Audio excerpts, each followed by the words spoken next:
20,000 जवानों की जान बचाने वाली जर्मन शेफर्ड शहीद हो गई। ये खबर देखते हुए आपको लगेगा कि सोचिए, ये बेजुबान की वीरता को सलाम ही तो है।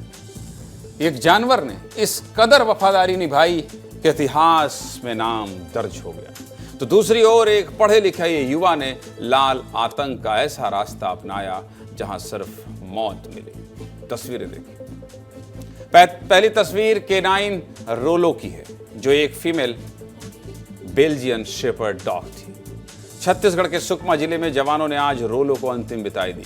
रोलो ने ऑपरेशन ब्लैक फॉरेस्ट में नक्सलियों की आईईडी ढूंढने में बड़ी मदद की और जवानों की जान बचाई है। दूसरी तस्वीर नक्सलियों के डॉक्टर की है, जिसे जवानों ने मुठभेड़ में ढेर कर दिया। एक पढ़ा लिखा बेहद कम उम्र का युवक, जिसने अपनी जानकारी का गलत इस्तेमाल किया और जिन हाथों से लोगों का इलाज करना चाहिए उन हाथों से हथियार चलाया। आज सबसे बड़े एनकाउंटर की इन्हीं दो कहानियों के बारे में आपको विस्तार से बताऊंगा। शुरुआत करते हैं केनाइन डॉग रोलो से। कर्रेगुट्टा की पहाड़ियों पर जवानों के लिए दो सबसे बड़े खतरे थे। पहला, नक्सलियों की लगाई गई आईईडी और दूसरा, जंगली जानवर। इन दोनों खतरों से निपटने के लिए जवान डॉग स्क्वाड की मदद ले रहे थे, जिनको मूल रूप से आईईडी खोजने के लिए ट्रेनिंग दी जाती है। इन डॉग्स की मदद से 450, एक बार ठहर जाता हूं, आंकड़ा फिर से बता देता हूं। इन डॉग्स की मदद से 450 आईईडी, मतलब 450 बार ब्लास्ट होने वाली जगह को ढूंढ निकाला और रोलो ने। 450 आईडी बम बरामद की गई है और ऑपरेशन सफल हुआ।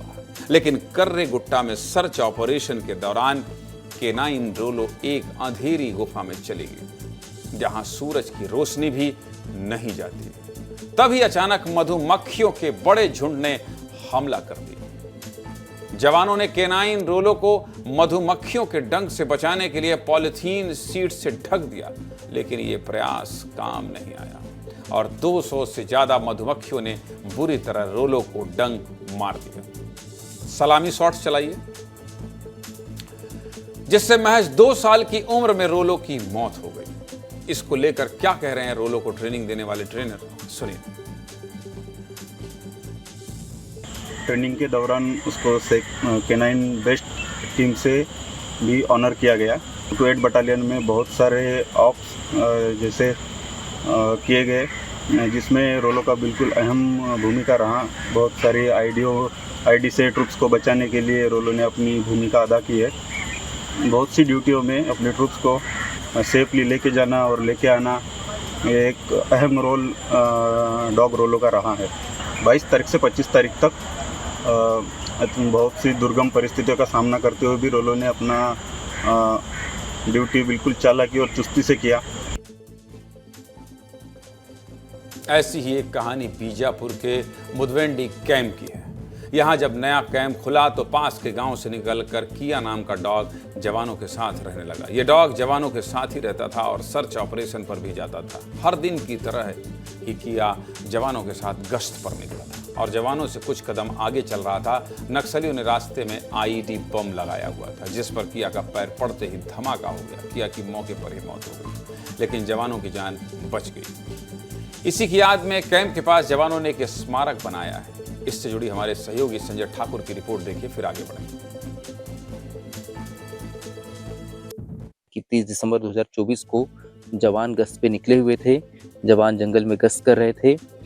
जो स्वान है जिसका नाम किया था, वो जवानों से कुछ आगे चल रहा था और यहाँ नक्सलियों ने जवानों को निशाना बनाने प्रेशर आईडी लगाया हुआ था।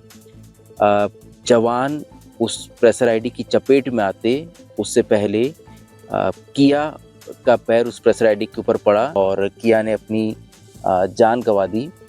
लेकिन किया ने अपनी जान गंवाकर किसी एक जवान की जान जो है बचा ली। उसकी याद में कैंप के ठीक सामने ये एक स्मारक बनाया है। बेजुबानों की वफादारी और शौर्य की कहानी आपने देख ली। अब आपको बताता हूं कि किस तरह एक पढ़ा लिखा युवा अपनी जानकारी का गलत इस्तेमाल करते हुए नक्सलियों का साथी बन गया। देखिए तस्वीर। हाथों में AK-47 पकड़े इस लड़के का नाम सादरपल्ली चंदू उर्फ रवि है। हमारे पास भी एक रवि मिरी है और हमारा रवि मिरी ये कहानी लिखता है, ये बताता है। जिसकी उम्र महज 27 साल थी, चंदू उर्फ रवि की। रवि ने 2 साल पहले नक्सल संगठन ज्वाइन किया था और नक्सल कैडर को घायल होने पर इलाज की ट्रेनिंग देता था। इसके ऊपर 8 लाख रुपए का इनाम था। इसने MLD की पढ़ाई की और 2021 में छिप गया और नक्सलियों की मेडिकल टीम का सदस्य बन गया। इतनी अच्छी पढ़ाई लिखाई के बाद भी इसने लाल आतंक का रास्ता चुना।